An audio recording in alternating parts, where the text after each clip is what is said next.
Assalamualaikum warahmatullahi wabarakatuh. Kami dari kelompok 1 ingin mempresentasikan bisnis kami. Kelompok kami terdiri dari Zenfani Parulian Pardosi, Waskito Adi Pangestu, Syifa Maskuri, Fajar Hidayatullah, dan Andri Pratama. Selanjutnya, presentasi ini akan dilanjutkan oleh Zenfani Parulian Pardosi. Sedikit dari profil company kami. Dan Enco merupakan tim digital kreatif yang bergerak di bidang layanan. Dan untuk perusahaan atau serta personal yang membutuhkan layanan terkait produk digital yang membantu solusi desain untuk meningkatkan produktivitas dan branding dalam perusahaan. Next. Baik. Kami terdiri dari beberapa kelompok. Yang pertama, CEO. CEO ialah tanggung jawab sebagai koordinator utama yang memegang peran penuh dalam bisnis serta mengendalikan dan bertanggung jawab terhadap jalannya bisnis. Di sini saya sendiri sebagai CEO. Tugas CEO itu ada beberapa. Contohnya saya sebutkan, pertama melakukan perencanaan untuk merencanakan masa depan perusahaan dan kemana arah perusahaan akan berjalan. Lalu ada menyusun strategi. Tugas dan tanggung jawab sebagai CEO untuk meraih visi yang direncanakan. Lalu ada melakukan pengelolaan SDM yang bekerja dalam perusahaan. Kita melakukan analisis terhadap fungsi kerja dan masalah yang ada dalam perusahaan. Juga merencanakan budgeting, melakukan pengawasan agar kinerja perusahaan tetap berada di jalurnya. Next. Bagian pemasaran. Bagian pemasaran bertanggung jawab atas jalannya pemasaran dan pelayanan terhadap konsumen serta mengadakan kerjasama dengan berbagai pihak guna untuk memperluas relasi dan koneksi dalam jalannya perkembangan bisnis. Yang berperan dalam pembagian pemasaran adalah saya sendiri, Andri Pratama. Next. Dalam bagian pemasaran ini, kami menggunakan analisis SWOT, yaitu yang pertama strength, menyajikan suatu produk dalam desain dalam bentuk riset sebelum mengimplementasikan ke dalam desain, dan harga yang sesuai dengan keperluan suatu produk pada perusahaan. Dan weakness, banyak pesaing yang menjual jasa yang sama dan hampir sejenis. Dan opportunis, adanya pasar yang mencari jasa terkait desain dan branding. Dan terakhir adalah threat atau ancaman, request calon customer atau klien tidak sesuai dengan budget. Dan selanjutnya akan dilanjutkan oleh kawan saya. Di sini saya mau melanjutkan presentasi dari bagian pemasaran. Baik, langsung saja. Ada gambar umum pasar atau bisa disebut STP.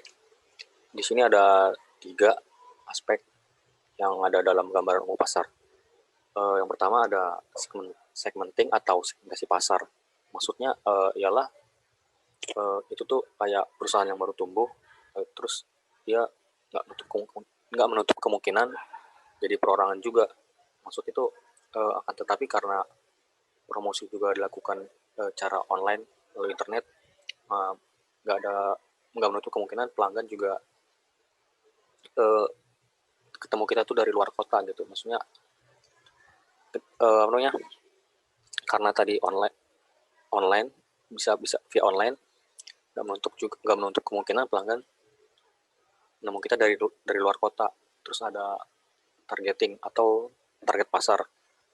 Maksudnya itu lebih difokuskan pada perusahaan yang baru tumbuh, khususnya kalangan perusahaan yang bergerak di bidang digital maupun non digital. Lalu ada yang terakhir positioning. Maksudnya produk dan servis yang kita punya ini harapannya bisa dikenal oleh brand perusahaan tersebut, dan perusahaan tersebut itu boleh tumbuh dan berkembang di pasar. Okay. Ada di dalam gambar umum pasar juga ada permintaan. Permintaan yang dimaksud ialah kalau dari produk kita sendiri per bulannya ya, harapan kita sih dalam per bulannya tuh kayak misalkan di bulan Februari perkiraan permintaannya tuh ada 2, terus Maretnya 3, dan yang bulan April 2. Tidak menutup kemungkinan juga bisa lebih dari itu, misalkan bulan Mei bisa 5, bisa 6. Terus ada penawaran. Nah, penawaran di sini ini ya, cukup ada pesaing. Kalau melihat dari pesaing, beberapa pesaing kita ada 3 yang kapasitas produksinya per bulan itu lebih banyak dari kita. Pertama ada Team Up Studio. Dia mungkin kapasitas produksinya dalam per bulan itu ada 5 unit. Lalu yang kedua Gits ID. Nah, Gits ID ini cukup besar ya, udah lama juga. Kapasitas produksinya bisa 10 sampai 12 produksi per bulan. Dan yang terakhir Ploro Studio, ada 4. Tadi perusahaan kita sendiri perkiraan penawarannya sekitar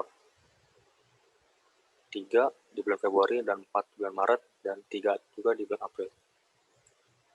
Lalu yang selanjutnya ada strategi pemasaran. Kalau strategi pemasaran sendiri dari produk kami kan bergerak di digital ya. Produk-produk kami sendiri seperti ada 4 sih core-nya. Pertama desain logo, dan kedua desain icon, 3 desain UI UX. UI UX maksudnya kayak landing page atau UI di laptop HP maksud saya. Terus yang terakhir ada desain UI UX plus icon di bundle gitu. Kalau untuk price sendiri, desain logo kami buka harga sekitar 1 juta. Lalu desain icon 500.000, desain UI UX plus icon 2,5 juta, dan desain UI UX sendiri tanpa icon 2 juta. Terus ada placement. Placement tuh maksudnya pendistribusian produk. Tim kami sebelum implementasi ke produk, sebelumnya kami melakukan serangkaian riset. Lalu setelah riset selesai, baru kami implementasi dan deliver produk langsung kepada klien, serta menjual sebagian produk ke marketplace seperti Prepack, Canva, atau lain-lain. Lalu ada promosi. Kami punya 3 aspek juga dalam promosi. Pertama ada advertising, sales promotion, dan public relation. Pertama, kita jualnya lewat website. Terus ada promosi di website tersebut. Misalkan sekali order, klien bisa revisi 3 kali gratis. Lalu ada yang kedua media sosial, lewat media sosial. Sales promotionnya personal e-commercial. Terus yang terakhir iklan. Sales promotionnya free lisensi. Dan untuk semuanya public relationsnya kita dapat dari member semua.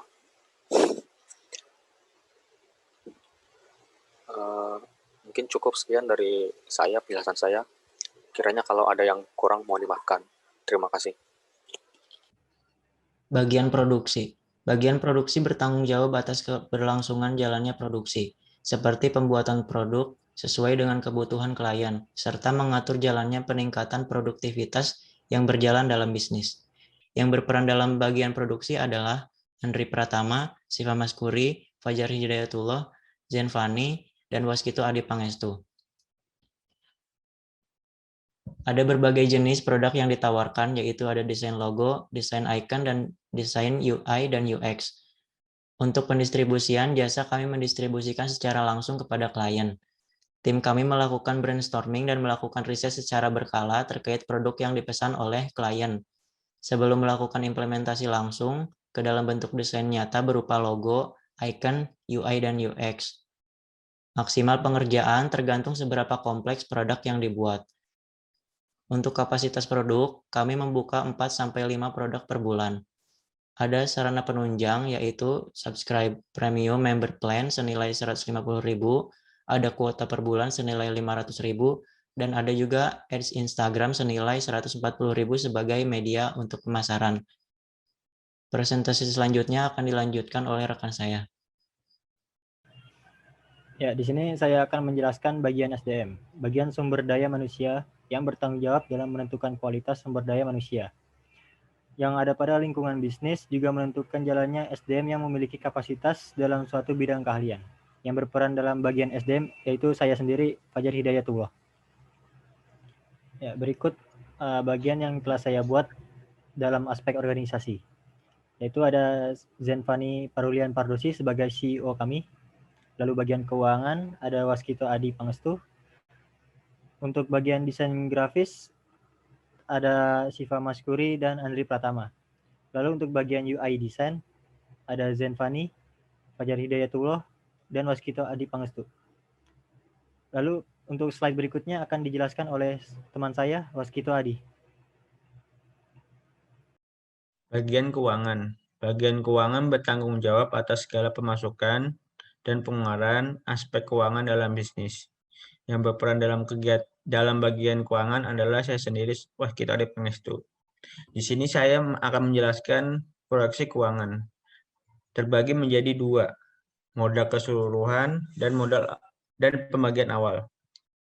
Modal keseluruhan, ada dua, yaitu jenis modal dan jumlah biaya. Di sini biaya penilaian usaha terdiri dari biaya modal produk Rp0, biaya umum usaha Rp270.000. Jadi total biaya modal keseluruhan sebesar Rp270.000. Pembagian modal. Modal awal tadi sekitar Rp270.000. Analisis keuntungan harga jual produk. Produk per ordernya sekitar harga Rp300.000 sampai Rp1.000.000. Sedangkan produk B Orange Shop Rp300.000. Untuk produk B, produk per order sekitar Rp250.000 hingga Rp500.000. Sedangkan produk B Orange Shop sebesar Rp250.000. Produk C, produk per ordernya berkisar seharga Rp400.000 sampai Rp800.000. Sedangkan produk B Orange Shop besar produk per ordernya sekitar Rp650.000 sampai Rp1.300.000.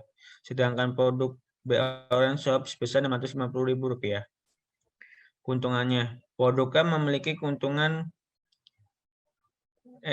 produknya satu B order Rp200.000 ditambah satu project B Orange Shop Rp300.000 menjadi keuntungannya Rp600.000. Untuk produk B, 1 B order Rp250.000 ditambah 1 project B online Rp250.000 tambah dengan Rp500.000. Untuk produk C, 2 B order Rp400.000 ditambah 1 project B online sebesar Rp400.000, total Rp1.200.000.